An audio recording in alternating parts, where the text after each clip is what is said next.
This is Roopkund Lake. It's located high in the Indian Himalayas, and it's also known as the Skeleton Lake because it's filled with hundreds of skeletons. Some are complete, some are just fragments. Some appear to be human and some seem to be animal bones.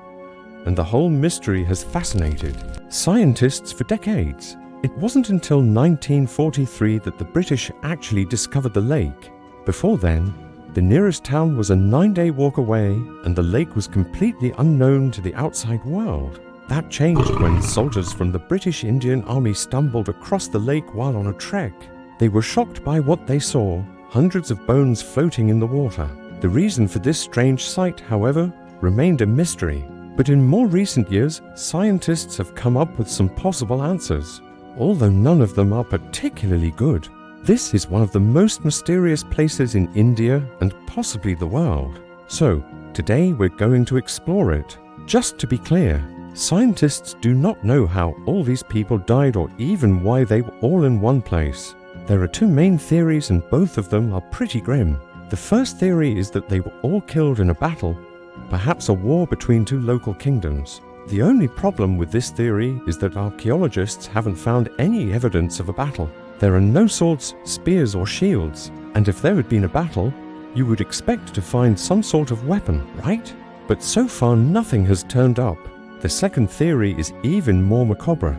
Some scientists believe that all of these people died from a disease, some sort of plague that wiped out the entire group.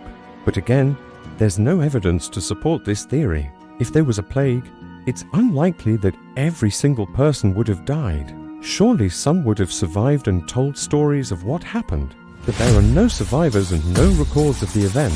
We do know a few things, however. For example, all of the bones are at least 800 years old, perhaps even 1200. And this makes sense because the lake is located high up in the mountains.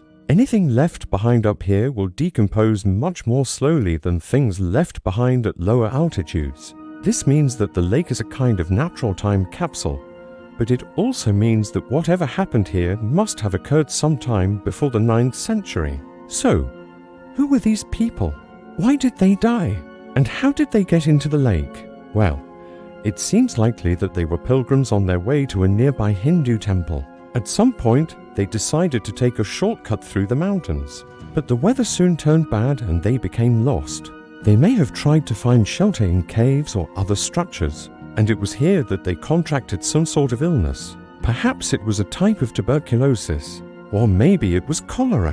Whatever the case, the disease spread quickly and killed everyone.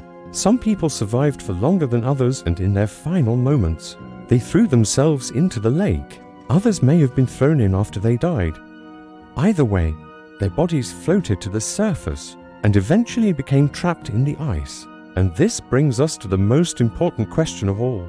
Why didn't they just pull the bones out of the lake? After all, it can't be that hard to do, right?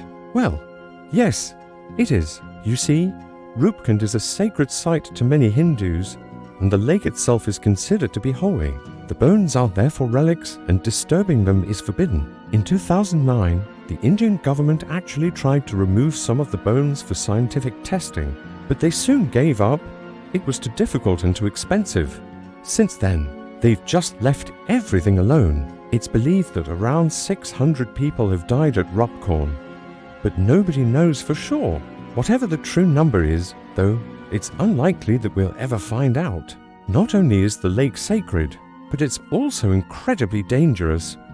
Avalanches and landslides are common, and anyone who goes into the lake risks being buried under tons of snow. For now, the mystery of Roopkund Lake remains unsolved. All we know for sure is that somewhere up here in the mountains, hundreds of people died. Perhaps from a disease, perhaps from a war. But one thing's for sure, whoever they were, they're not coming back. Now you need to watch what actually causes avalanches or have a look at this. Let us know in the comments, and if you want more deep dives into history's greatest mysteries, subscribe to the Unsolved Chronicles official. Until next time, stay connected.